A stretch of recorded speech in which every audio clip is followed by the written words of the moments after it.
Hey there, and welcome back to an episode of A Cup of Joe. My name is Joe Escobedo, and I'm very excited. Today on the show, we have Dr. Mansur Khamitov, who is the Assistant Professor of Marketing at Nanyang Business School here in Singapore. So thanks so much for being on the show, Doctor. Thanks a lot, Joe, for having me. It's my pleasure. Absolutely, and I'm really excited because this is a topic that's near and dear to my heart, which is branding in Asia. I've written a book about it. You are, doing a lot of interesting research. So really want to focus today's conversation on how can Asian brands really thrive. So we talked about some examples, some best practices. Last time we talked about, not thinking of Asia as, an umbrella term. It has to, dive into the specific markets and many geographies, as well as the similarities and differences between, the West and the East. So yes, once again, thanks so much for being on the show. And I would love to, start it off and say, last time we talked about, the differences between Western frameworks, and they may not necessarily work in Asia. Um, why do you think that's the case? Yeah, Joe. So, this is really, I think, like what you're saying, right? Goes at the core of sort of exactly approaching marketing and branding very much strategically and appropriately. And one thing that, again, over the years, right, both having been in the industry myself, and then as I transitioned into academia, teaching next generations of students and stuff like that, what we've seen so far, right, in this region is that there's always this tendency for both very senior level executives as well as more like junior and up and coming people to kind of have this tendency to just adopt something what we call kind of a general pan Asian approach, right? And trying to generalize to different markets and sort of like, yeah, the issue here is that, again, we cannot just simply assume that all these markets, right, they're just a homogenous mass, right? Like for even like, so one before Asia, right, I actually was in North America, in Canada specifically, for about 5 years. And let's say, like, we never say there, like, if it works in Canada, it will for sure work in the US, right? Like, no way. Why should we say that about Asian markets? But we still kind of have that tendency. And let me just start it off with an example, right? That I think some of your podcast listeners would hopefully find quite relevant and kind of topical. So back in the industry days, right? So I used to work for Procter and Gamble in Asia. So I'm originally from myself, coming from Asia, and but back in the industry days, right? What we had this interesting example. So I'm not sure, Joe, if you're familiar with one of the P&G's brand called Kamei. Mm-hmm. Yeah. Yeah. So with Kamei, it's basically like a personal slash body care brand, right? Mm-hmm. And at that point, basically what happened is that we were about, so, as a team of brand managers and kind of executives also helping us out, what we were going to do is launch this new premium body care line, like with deodorants and other personal kind of hygiene, essentially products. And what was interesting there is that from P&G itself, right, internally, we received this, what we called a bunch of toolkits, right? So from RBU, from Switzerland, specifically Geneva, we got this really nice examples like, here's what you can do in terms of marketing to your customers, right? But what we realized, especially in that part of this like Central Asian region where I was, what we realized is that, look, do we see, there's a lot of things that are simply not going to fly with our consumers. So one example I'll give you is a lot of those visuals that came our way and that we're supposed to sort of take a look at and possibly adapt, they had so many, like, naked body parts. It was all very explicit. So we're like, yeah, really, if we show that, something like that, to our consumers in that specific region, people are just going to be simply outraged. So eventually we had to make some particular adaptations, and then eventually it ended up being launched and being successful. So again, just a simple example of some of the things that you cannot necessarily take for granted that they're going to work out there. I think you're absolutely right. There's a big misconception. I think all of my clients are constantly ranting about this, or not all of them, but many of them, because as you mentioned, a lot of the times the multinational headquarters could be headquartered in North America or Europe. And so they may have the global team that works out of there, and then they may have the regional team out of APAC. But the problem is that the headquarters may not have a clear understanding going back to what you're saying, as what is Asia? For them, it's like one big term. If you do one thing in Asia, it's going to work across the entire region. And as we know, that's not necessarily the case. So I think there's that lack of understanding, and I could say that because I spent half my life in the U.S. I spent half my life in Asia and half my life in the There U.S. you go. Exactly. So I understand kind of both sides. And when I was in the U.S., I'll be very honest. I knew very little about Asia. We very rarely studied Asian culture, Asian history, Asian business. It wasn't until I moved to China when I was 21 that I really got a firm grasp with the Asian culture. So I think that is a big challenge that I think, you know, global brands face that are headquarters overseas is the understanding of what is Asia and how does it work. Because a lot of times there's that big gap when they're trying to, like you said, translate toolkits Absolutely. and messages over here. Yeah, and I'll just add one quick thing, Joe, since you mentioned that. So, in actually, and again, sorry for maybe a little aside. So I'm getting all psychological here, but it's actually in consumer psychology and in general, like social psychology, there's actually a term for this. It's called outgroup homogeneity. So this is basically the idea that whoever is not part of your in-group. So let's say if you're in regional headquarters, global headquarters, and then you're not necessarily there yourself, let's say in one of these markets, to you it's not something that, it doesn't mean that you're like mean or bad person. It's just how our psychology works, how we're wired, right? So you're like, all those markets, all those people would be sort of similar looking. You'd be like, yeah, they're not really that different, but no, they are quite different. Exactly. I mean, even for me, once again, I spent my first 5 years in North Asia. So I was in China, and then I traveled to Korea and Japan, and I knew very little about Southeast Asia. So same thing. I think, oh, Southeast Asia is pretty much the same. It's what region. But when I came down to Singapore, once I visited Malaysia and Thailand and Vietnam, it's like it's a whole different world. So you're absolutely right. I think unless you're on the ground, it's very, very difficult to understand local culture and the business, nuances as well. So I appreciate you sharing the psychological aspect, because I think that is one thing that a lot of times marketers really, really forget, and something I'm trying to move more towards is understanding the psychological human behavior of how we interact as people before looking at us as consumers. So I appreciate your take on that. So for Asian brands, I think there's always been that challenge. You've seen brands that are super successful here. You see Grab, you see Lazada and a couple of Alibaba and stuff like that. But then there's always the case, an argument saying that their business models or their brands are replicated from a Western brand. So, for example, Grab is very much like similar to Uber. You could say that Alibaba or Lazada is similar to Amazon in some way. So, a lot of the business models have been replicated or are quite similar, but they've still been able to grow very, very successful businesses. Do you think that is the way forward for a lot of Asian brands, that it makes sense to take from other regions and apply it and add your own branding to it, or should they develop their own kind of ways of doing business and then identity from there?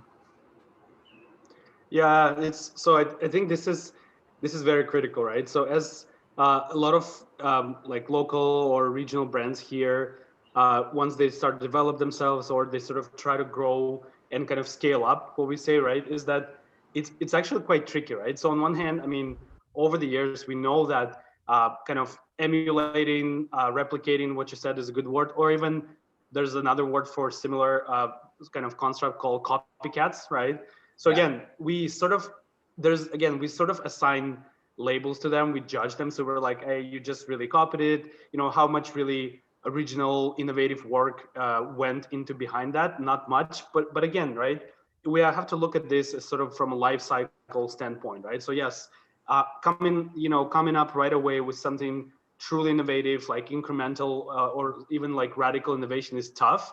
So in fact, like if brands, or some brands, I should put it that way, are able to get there just sort of first trying to replicate it and then evolving over time, that's great. Like I have nothing against that. But again, right, in order to kind of take that next step, in order to be able to not only like keep up with some of the like Western European counterparts or North American counterparts, but like essentially be global, compete with them, and sort of be much more international. I think there will still have to be some kind of a next step. And again, we've seen some like, you know, pretty cool examples. So I mean, one very salient one is TikTok, right? So we can kind of just go through that quickly. I personally find it fascinating that it's really booming. If you look at in many places across Southeast Asia, for instance, right, like where we at, Yeah. it's really booming. It took off like crazy. And again, political kind of minefields aside, that I'm not a political scientist, so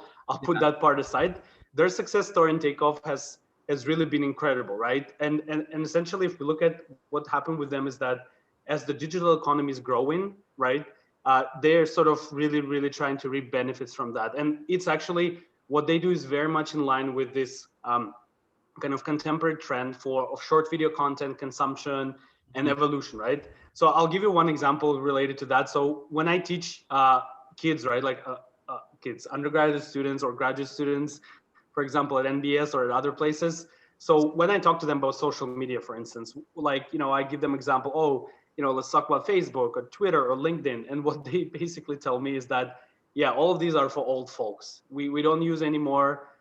We never own those social media platforms. And I'm asking them, where are you guys at? You know, they're like TikToks, you know, Gen Z and stuff like that. Yeah. And again, one important thing to highlight, even with this specific brand, is that although a lot of brands originating from Asia, right? Like I think John, you and I we had this conversation at one point that they're very much still inward oriented, right? They're internal, they're domestically oriented. So having this truly global perspective for brands like TikTok, I think, is a big and important next step. And just today, I was actually reading up on the news. It seems that, again, they're trying to counter some of the criticisms that have been raised. So I believe they just banned MLMs and pyramid schemes, and they're trying to step up their kind of security game. So yeah, I'm curious to see what happens and how it all develops.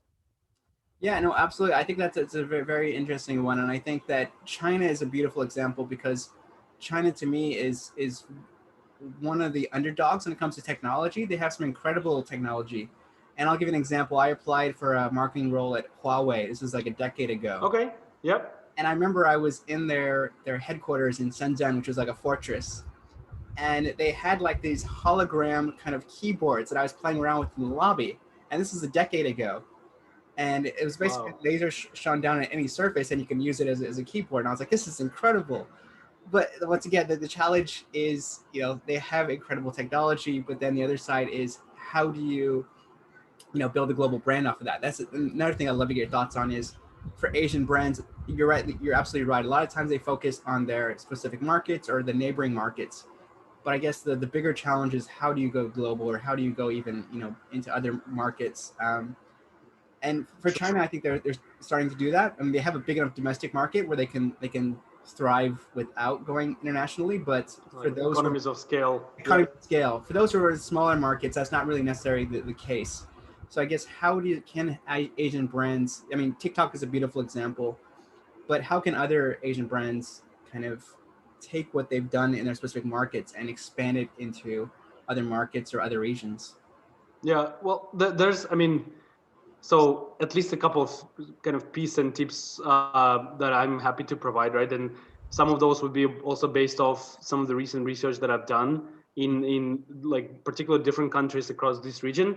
Before I do that, just as a little bit of a background information, right? So I think again, if we think about those like practical things, like, you know, what can we do and how we can really help those companies, I think the big thing, even kind of before the practical stuff, is that if we look at a lot of these companies, right, like there's a term that I really like called legacy company or like a legacy brand. And Yes. we actually have those, like, you know, so many of those right here specifically, because what Mhm. happens with them, I think, is that there's really this like culture and mindset of branding is still very much lacking, or at least lagging behind, right? But many company leaders, right, they still have this mindset of kind of production economy or mass manufacture, right? Kind of like, what Yeah. is this branding thing and who cares? And we're just going to produce products, amazing products and services that will speak for themselves or sell for themselves. But again, it's not how it works, right? So I think one big step, even like that would be super helpful goal one way, is to have that buy-in from the top down, right? From the leadership, so that if you're able to transform those mindsets and shift the thinking of those underdogs at companies, right? Specifically at legacy companies, it will really go a long way, right? So a lot of it is not even about how you practice branding or marketing, but like what's your attitude toward it, and like how do you feel about it? You're absolutely right, and I think this is one of the challenges I face in dealing with clients who are the incumbent or the legacy brand. Is there's always that concept of complacency. Like you are the leader, you've been the market leader for say 50 plus years. You don't necessarily want to change, and like you said, a lot of that comes from internally the senior leadership team. I think a great example here in Singapore is the telcos. You think of this Yes. the Singtels of the world. They're quite traditional. They're quite, but before I would say 5-6 years ago when I first moved down here, they were the heavy incumbent. So there was two or three, and they would battle against each other, and that was about it. But then you have the likes of Circles. So Circles. Yep. Circles Life come in here and just shake up everything, because it's, once again, going back to what you're saying, it's easier for them because they are the newer brand to come in here and shake things up. So, and also they have a young executive too. So there's a lot of different factors. I think that it's easier for newer brands to innovate. I think it's far more difficult for, like you said, legacy brands, not only because of the mindset, you're absolutely right, the mindset, but the way of, structuring the business, the technologies they use, just the ways of working. It's very difficult to move a dinosaur versus it is a Absolutely. mouse. And so I think Circle's Life came as that mouse that no one really paid attention to at first, and then they've kind of like started taking market share. And now the legacy brands are starting to do something different, but they're still way behind what Circles have already done from a branding point of view.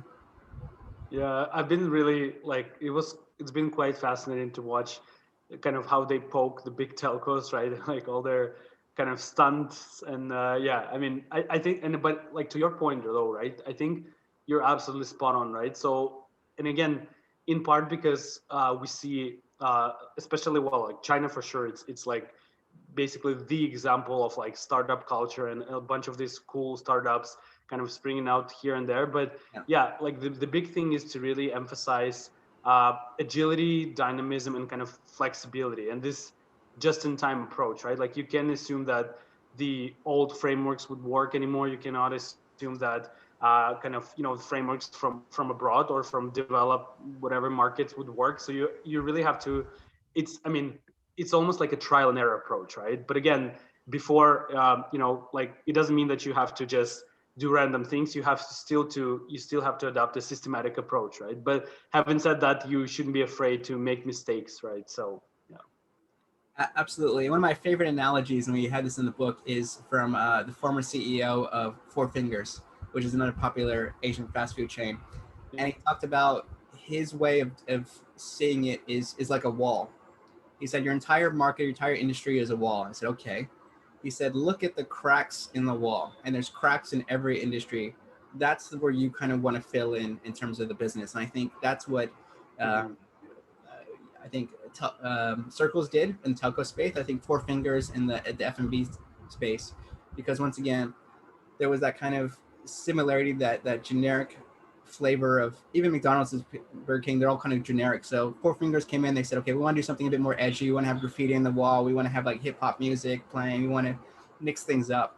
So once again, I love that analogy of looking at the wall and say, okay, where are the cracks, or where are the ways you can fulfill a certain kind of market gap. I think a lot of the emerging brands have done that. I think, to your point, the challenge is for legacy brands, or do they just wait until the newcomers take the market share and then they start moving? Yeah, well, I mean, and that's how partly how it works, right? Because yes, internally you're able, especially if if you've been like a heritage brand, you've been around for a while. Sure, it's still there's a process of evolution. So you hire new dynamic people, you try to like bring in like I don't know, like chief transformation officer, chief digital officer, and they try to reshuffle things. But again, those things take time, right? So sometimes it, like what you said, I really like your analogy. It requires someone like daring and someone really courageous to come in and kind of try to challenge the status quo, and that's when like the top dog, right, like the big guys, that's when they have to, like, they have no other choice but to try to keep up and try to evolve in a way, right? And actually, to that point, so I mean, since we're just talking about these different things in this area, a couple of resources that I particularly found myself pretty cool, like for those folks that are really interested in this kind of general topic of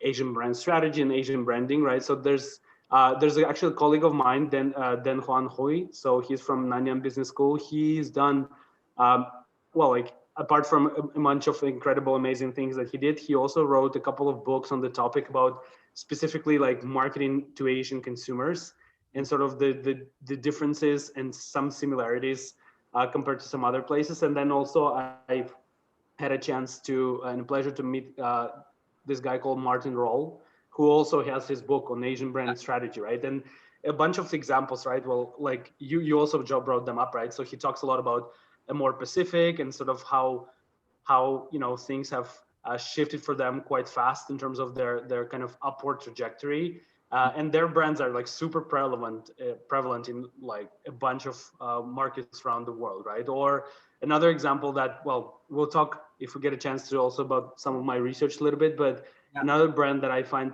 particularly fascinating, like what they do is TWGT, Yes. the Singaporean, yes, they completely rebranded the whole thing and made it very kind of premium. And yeah, so I think again, like the fact that you've done something in the past doesn't mean that you have to keep doing that. So again, it's always good to take a step back, see sort of what's happening in the broader market, and then act accordingly. Absolutely right. I agree. TWG is one of my favorite brands, and I've been fortunate to interview the CEO and the co-founder a couple of times. Extremely very cool. I'd love to touch more on that, but I want to find out more about your research that you've been doing, because it's been getting a lot of recognition lately. I'd love to hear more about what are some of the key findings from that research piece. Sure. Happy to share. Yeah. I mean, thank you, Joe. Appreciate your kind notes. So yeah, I mean, again, I'll try to keep it as concise as possible. And then I'm sure, if you or some of your listeners want to kind of follow up, read up more, happy to do that. So it's all in basically public access for us academics, right? There's no secrets or anything like that. We're very friendly, but yeah, couple of selected recent findings. So one paper of mine that's been published recently, actually last year. So what I did is I conducted a large-scale study using the method called meta-analysis, and essentially I looked at more than 40 markets, and in each market a huge number of consumers. So overall, we're talking about like hundreds of thousands. And the key markets included, to sort of relevant to your show, China, India, Singapore, Malaysia, Indonesia, Vietnam, I believe Pakistan, Japan, Korea. So quite a few. So what I found there, in addition to other markets, is that if, again, one way for marketers to drive kind of loyalty, repurchase intention, ROI, and all those amazing favorable outcomes is to invest in what we called relationship with a brand, or a consumer brand connection, right? Something like an intimate bond that sort of stays with you as a consumer over your course of a lifetime. Now, what I found is that I contrasted and compared the influence of different types of relationships. So those are sometimes based on trust. Other times they're much more about identity and self-expression. And the third bucket that I've had is much more emotional or affective. So those are based on love or kind of attachment. So what I found is that, and particularly the effect is most pronounced in some of the markets that I mentioned, is that while all relationships matter, right? Like I cannot say that like any of those like don't matter, don't worry about them. They all do. But the one that seems to be most beneficial is the one based on love and attachment. So something much more affective and emotional.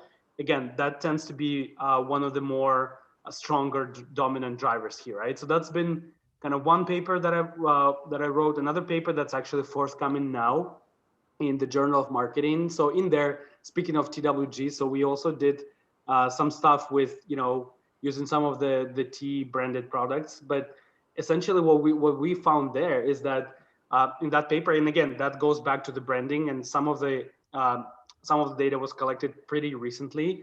So what I found there is that a lot of times, right, like again, traditional prevailing marketing practice is that you want to up tier or upgrade your consumers, right? So you want them to purchase more, you want them to be more loyal, you want them to have a more intimate relationship. But again, this is not always realistic or possible.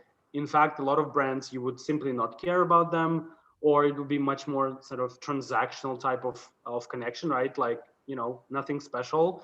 But what I found there is that the whole paper started with the premise that, there has to be different marketing communication tools or branding tools that we can use to both kind of, make people who are already strongly connected even more connected, and then people who don't want that connection, kind of leave them alone, but still communicate with them strategically.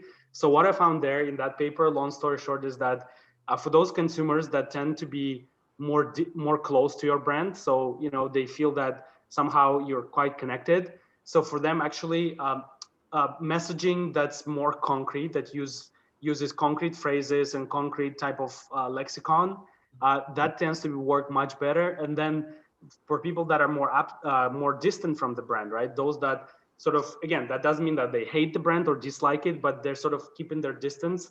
For those consumers, actually, abstract language and abstract style of information seems to be much better, again, in helping them still sort of go for the brand, spend some money on the brand, and purchase from the brand. So again, there's more stuff, but I just, hopefully that's kind of gives you a flavor of what I've been up to recently.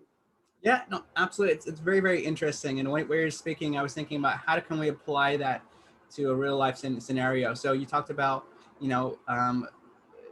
customers or audiences who have a strong emotional connection with the brand. Those concrete language work better versus the other side where they may not have a close affiliation or bond, the abstract one. So I'm thinking about this from, let's say content creation point of view. If you're creating like a landing, Yes. which you assume that most people who know about your brand, who love your brand, it's not really for them. That might be for new audiences, new customers. So in that case, you may use Like more neutral folks. more neutral folks. Correct. Exactly. And Joe, like, this is, again, right, like with these papers, we always have to be careful and strategic in terms of like drawing implications. But I can tell you for a fact that, like, think about it is almost like a segmentation approach or segmentation problem, right? Because again, we're talking about right now the degree of personalizations and sort of like, communications on social media, for example, with your customers, or communication through other channels.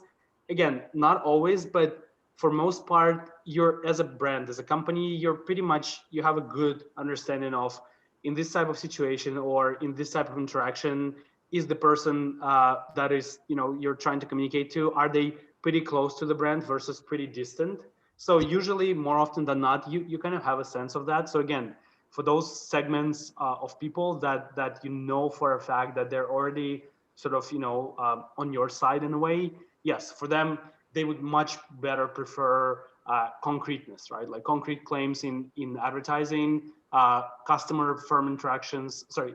Like, again, more concrete stuff. And then yes, the distant people, they're just not there yet, right? Like they would still be more persuaded and compelled by claims that are more abstract, that they're more about the why as opposed to how. That's it's very, very interesting. And like I say, there's a lot of interesting ways to apply this to marketing collaterals and experimenting between the two approaches. One more thing I want to get your thoughts on, because I think it's something that I've talked about in my book as well, is trust and relationships. And I always think of trust and relationships in terms of people. At the end of the day, we're buying people. So for example, if I am a student and I'm thinking about applying at Nanyang Business School, I may want to I may be more inclined to do it because I've seen Mansur's, I've read his research, I've seen his interviews. I have a closer affiliation. Because you're affiliated with the school, I'm more inclined to go to that school because of the person, not necessarily the brand. The brand could be like, we have these certifications and awards and stuff like that, but I'm more tied to you as a person because we have that human connection. And therefore, I want to find out more about, your company and, the things you teach about. Do you think that is something that some Asian brands could apply, or you think that's something that's only applicable to, say, educational, professional services where it's very human-centric business anyway?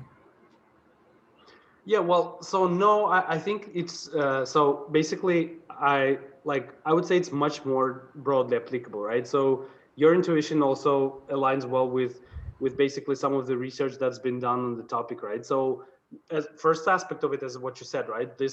kind of personal connection based on trust, but also like what you're saying, right? It's almost like in certain cases you have this like human brand or brand representative, right? So they may not necessarily be like directly like a salesperson or sort of a spokesperson, but again, when you have that personal touch, when you have that personal connection, and you're able to put like a face on the name in a way, right? Like there's this kind of saying. Absolutely, this is very, very powerful, right? And that can actually, for companies that are considering sort of especially in the pretty early stage of relationship development or building, that can be like big foot in the door in a way, right? So again, having that early boost in the sense, it can be very incredibly influential. And yeah, like I don't think that it's necessarily restricted to just, let's say, like higher education, or for that matter, like services, right? Like similar logic in many ways would apply to brands and product brands. And again, a lot of like the topics of trust, and especially like the downside of it, of like mistrust and lack of trust, it's very important, right? Like we look at the all sorts of different polls around the region, but also around the world. Like Gallup does very fascinating work on that end, and we see that the baseline level of trust in many of those companies, in those claims, in those institutions is historically low, right? Which basically means that if a company is still in that relatively like distrusting or mistrusting context, if they're still able to establish that kind of connection, either directly or through representatives of company, for example, or maybe through like influencers, that can be very, very powerful. So they can actually be disproportionately rewarded, I believe. No, I think it's a very, very good point. And like, I think it's something that I'm a big believer in. I think it's something I've reiterated in my book.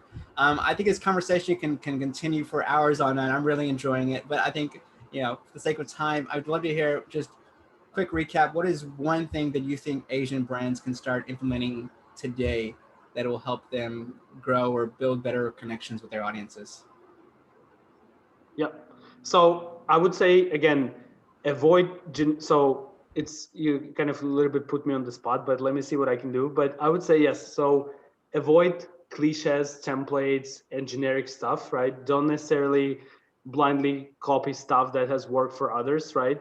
Focus on your own markets, on consumers. Try to understand what it is exactly what they're looking for, and try to adapt accordingly, right? Like don't necessarily take for granted that you just it will work. It may not. So again, some of the things we talk about, relationship focus, trust is big time. Also thinking about distance to consumer and closeness to consumers, and sort of what different kinds of communication strategies to employ. So I would say again, this is just hopefully a nice summary, but again, I'd love to, I'm not sure how it works on your show, but yeah, I'd love to keep in touch with you, obviously with anyone else who's interested, and happy to share more. Yeah, no, absolutely. I've really enjoyed the conversation. I think we're definitely going to do a follow up. But until then, how can people get in touch with you and find out more about your research and what you do? Yeah, I'm usually again very open and open-minded about teaming up with people, working, connecting. So yes, usually, I mean, very good resource that I find for keeping those connections active is LinkedIn. So you're definitely able to find me on LinkedIn. So yeah, just type in Dr. Mansur Khamitov, and then, or Twitter. Usually I tend to be quite frequent on those platforms. And then, yeah, I mean, as professors, right, like all our profiles are public. So if you ever want to look up and send an email directly, by all means, please feel free to do so. Awesome. Well, thank you so much, Mansur. I've had a really, really fun time, and I think it's been a wonderful conversation. So I appreciate you being on the show and sharing your research and insights with us. Thank you so much, Joe. What you do is great work. Keep up great work. Thanks again for having me. Thanks so much for the encouragement. I really appreciate it. And if you're watching or listening to this, please feel free to share with any of your colleagues, anyone who's interested in brand strategy, particularly in Asia. A lot of practical insights and examples. So thank you guys so much, and we'll see you next time. Take care. Thanks. Bye.